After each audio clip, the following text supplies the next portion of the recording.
میں جانتی ہوں انتظار کرنا مشکل ہے، مگر اس انتظار کے بعد جو اجر تمہارے لیے لکھا گیا ہے وہ تمہاری زندگی بدل کے رکھ دے گا۔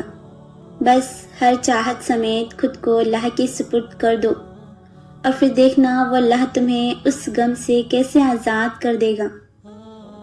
صبر میں شکوہ نہیں ہوتا، صرف خاموشی ہوتی ہے، اور اس خاموشی کا شور صرف میرا اللہ سنتا ہے۔ جانتے ہو تمہاری آنکھوں سے بہنے والے آنسو بڑی نعمت ہیں، یہ تمہارا رابطہ اللہ تعالیٰ سے کرا دیتے ہیں۔ یاد رکھنا اللہ کو بہت محبوب ہیں وہ لوگ جو آزمائش کو ہنس کر گزار دیتے ہیں، جو صبر کا دامن کبھی نہیں چھوڑتے اور اپنے یقین کو کبھی کمزور نہیں ہونے دیتے، کیونکہ انہیں اپنی دعاؤں پر یقین ہوتا ہے۔ اور ایسے ہی لوگوں کے لیے اللہ تعالیٰ معجزے فرماتا ہے، اور ایسے لوگوں کو اللہ بہت عزیز رکھتا ہے۔ جانتے ہو جب کوئی انسان شدید تکلیف میں ہوتا ہے اور مسکرا کے یہ کہہ دیتا ہے کہ میں نے اپنا معاملہ اللہ کے سپرد کر دیا، تو یقین جانو فرش سے لے کر عرش تک ہر چیز لرز جاتی ہے۔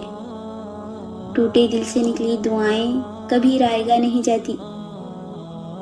تم کیوں فکر کرتے ہو؟ جو رب تمہارے دل میں دعا کا خیال لا سکتا ہے وہ تمہارے نصیب میں تمہاری چاہت کو لکھنے پر قادر ہے۔ بس تم مانگنے میں کنجوس ہو، مگر میرا اللہ دینے میں نہیں۔ قرآن میں میرا اللہ تعالیٰ فرماتا ہے، اے لوگوں، اللہ کے تم پر جو احسانات ہیں ان کو یاد کرو۔ کیا اللہ تعالیٰ کے سوا کوئی اور بھی خالق ہے جو تم کو زمین و آسمان سے روزی پہنچاتا ہو؟ اس کے سوا کوئی معبود نہیں، پھر تم کہاں پھرتے جا رہے ہو؟ اکثر ہم اللہ تعالیٰ سے شکایت کرتے ہیں کہ اللہ یہ مشکلات، یہ تکالیف، یہ پریشانیاں، آفات میرے ساتھ ہی کیوں؟ تو سنو، میرا اللہ فرماتا ہے، اور ہم کسی نہ کسی طرح تمہاری آزمائش ضرور کریں گے، دشمن کے ڈر سے، بھوک پیاس سے، مال و جان اور پھلوں کی کمی سے، اور ان صبر کرنے والوں کو خوشخبری دے دیجئے، جنت ایسے ہی نہیں مل جاتی۔ مومنوں کو سنت پر چلنا ہوگا، صبر کے ساتھ آزمائش پر پورا اترنا ہوگا، تبھی ہم دنیا اور آخرت دونوں جگہ پر کامیاب ہو جائیں گے۔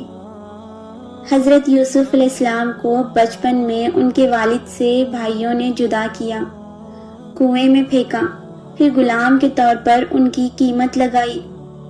حضرت یوسف علیہ السلام نے قید کاٹی لیکن صبر کیا، تو اللہ تعالیٰ نے ان کے صبر کا انعام بھی انہیں دگنا کر کے دیا، انہیں مصر کا بادشاہ بنا کر۔ یہ برا وقت ہمیشہ کے لیے نہیں ہے، جو کچھ بھی اللہ نے تم سے لیا ہے دیکھنا تمہیں دگنا کر کے واپس بھی دے گا۔ میرا اللہ فرماتا ہے، اور عنقریب تمہیں ہم اتنا نوازیں گے کہ تم خوش ہو جاؤ گے۔ اللہ تعالیٰ سے دعا کرتی ہوں کہ اللہ تعالیٰ ہمیں صبر کی توفیق دے اور مشکلات، پریشانیاں، تکالیف میں آپ کا اور میرا اور ہم سب کا حامی و ناصر اللہ ہو۔ آمین یا رب العالمین۔